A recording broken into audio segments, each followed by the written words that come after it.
इस मंच पर जहां पर आज सम्राट कैबिनेट का विस्तार होना है, फूलों से सजा हुआ मंच है और मंत्रिमंडल के इस विस्तार में 15 बीजेपी की तरफ से, जेडीयू की तरफ से अगर आप देखिए तो 13, एलजेपीआर के 2, हम का 1 और आरएलएम का भी 1। तो कुल मिलाकर ये लिस्ट अब सामने आ चुकी है और इसी के साथ सम्राट सरकार का विस्तार हो रहा है।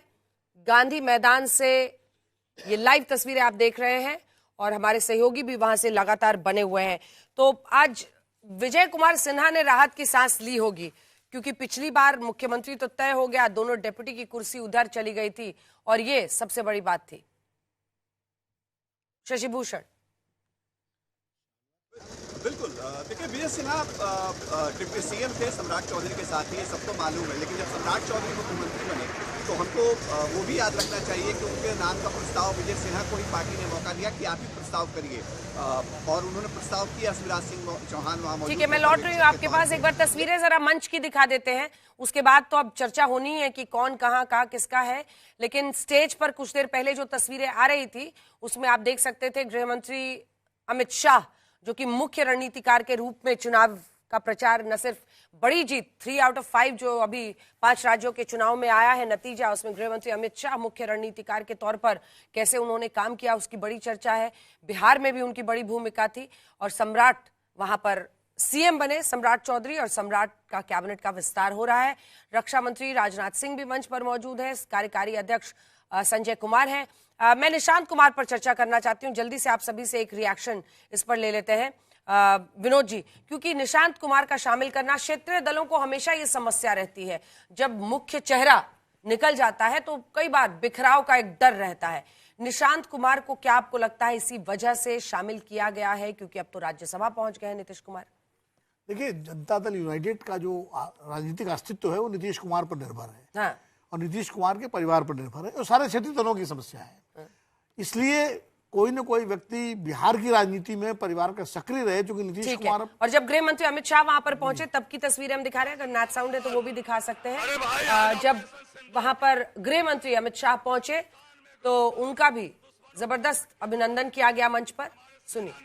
उसके प्रणेता गृह मंत्री अमित शाह जी आए हैं, जोर से ताली बजाकर अंग की धरती पर, पाटलिपुत्रा की धरती पर अमित शाह जी का हार्दिक अभिनंदन, हार्दिक स्वागत है। तो गृह मंत्री अमित शाह का वहां पर स्वागत किया गया है और वो मंच पर पहुंच गए हैं। रक्षा मंत्री राजनाथ सिंह भी मंच पर पहुंच गए हैं। स्वास्थ्य मंत्री पूर्व अध्यक्ष जेपी नड्डा जी भी वहां पर मौजूद हैं और ये आप जीतन राम मांझी को इस वक्त देख रहे हैं, जिनका वो स्वागत कर रहे हैं। सभी जो पार्टी के नेता रविशंकर प्रसाद से मिलते हुए गृह मंत्री सभी का अभिनंदन स्वीकार करते हुए आगे बढ़ रहे हैं और फिर जो विशिष्ट अतिथि के रूप में अपने नेताओं की पीठ थपथपाते हुए वहां पर। कुल मिलाकर अगर बड़ी तस्वीर को देखिए तो बिहार में भी पहली बार बीजेपी की सरकार में मुख्यमंत्री का पद मिला है। सरकार तो एनडीए में वो शामिल रहे, लेकिन सीएम नीतीश बाबू बने रहे। अब ऐसे में नीतीश कुमार नहीं, सम्राट चौधरी बिहार के सीएम है। दो लाइन में जल्दी से अपनी बात पूरी कीजिए, फिर अजय आलोक के पास भी जाएंगे। मैं तो इसको असम और बंगाल में अगर भारतीय जनता पार्टी अपने बल पे सरकार बना सकती है, जबकि बिहार में भारतीय जनता पार्टी की मौजूदगी इन दोनों राज्यों की स्थिति में बहुत पहले थी, तो मैं आने वाले समय में मैं जनता दल यूनाइटेड को असम गण परिषद के रूप में देखता हूं और वहां भारतीय जनता पार्टी की पूरी कोशिश हुई अगला चुनाव हो उसमें बीजेपी की अपने बल पे सरकार बने। ये दरअसल एक नई शुरुआत है। जो अंग बंग कलिंग, उसमें अंग अभी अधूरा है। उस लिहाज से क्या अधूरा है, मतलब आप वो खबर ही आप उल्टा कर देते हैं, मतलब पूरा पलट दिए अजय आलोक, पूरा पलट दिए।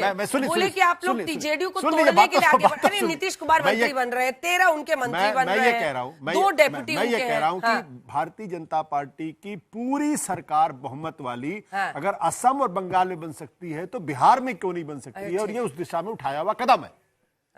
अब जल्दी से अजय आलोक जी, अब अजय आलोक जी मेरी बात का अंग बंग कलिंग से वो उसको जोड़ रहे हैं, वहीं से अंग से ही मुंगेर का पूरा इलाका इधर का वहीं से है सीएम साहब। अब आशुतोष जी की विशफुल थिंकिंग का क्या कहना है? इतनी आपके पक्ष की बात कर रहा हूं फिर भी आपको प्रॉब्लम है। नहीं, आपकी विशफुल थिंकिंग, मैंने कहा आपको क्रिटिसाइज किया भाई, प्रॉब्लम कहां बोल रहा हूँ। आपकी अच्छी बात है, आप बोल रहे हैं कि हमारी अकेले की तुम लोगों की सरकार है, वो तो तब होगा ना जब हम 101 सीट से ज्यादा लड़ेंगे। फिलहाल तो 101 सीट पे लड़ रहे हैं। स्ट्राइक रेट हमारा 90% है।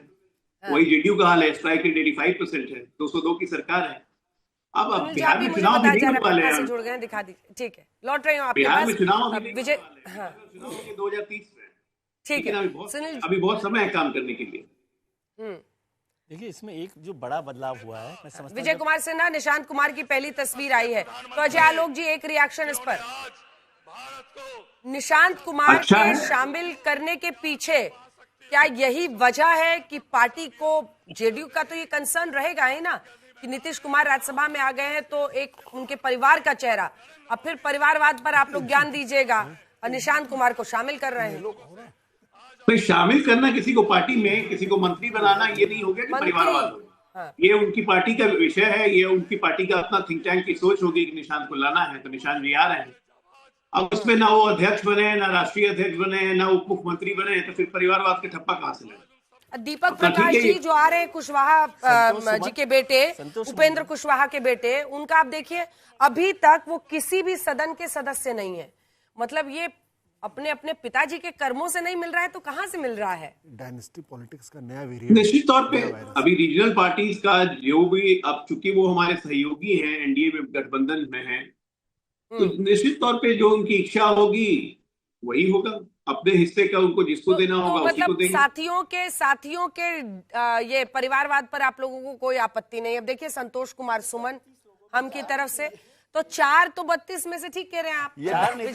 ये 4 नेता तो परिवार वाले ही ले आए आप। ये डायनेस्टी का नया वायरस है, जो नए वेरिएंट के विकेंद्रित परिवारवाद है, रिटेल का परिवारवाद। ठीक है, बताइए अजय। परिवारवाद की एक डेफिनेशन समझ लीजिए। हम जब परिवारवाद कहते हैं तो सिंपल कहते हैं कि भाई पार्टी बनी तो राष्ट्रीय अध्यक्ष हम ही रहेंगे, और पार्टी अगर सरकार में आई तो मुख्यमंत्री या प्रधानमंत्री हम ही रहेंगे। ये परिवारवाद क्या है।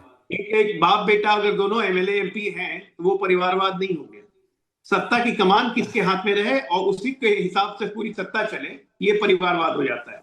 और मुझे नहीं लगता है कि जेडीयू में ये होने वाला है, और बाकी पार्टियां इतनी कभी मजबूत नहीं होने जा रही है कि वो पूर्ण सत्ता में आ सके। उनको हमारे साथ ही रहना है।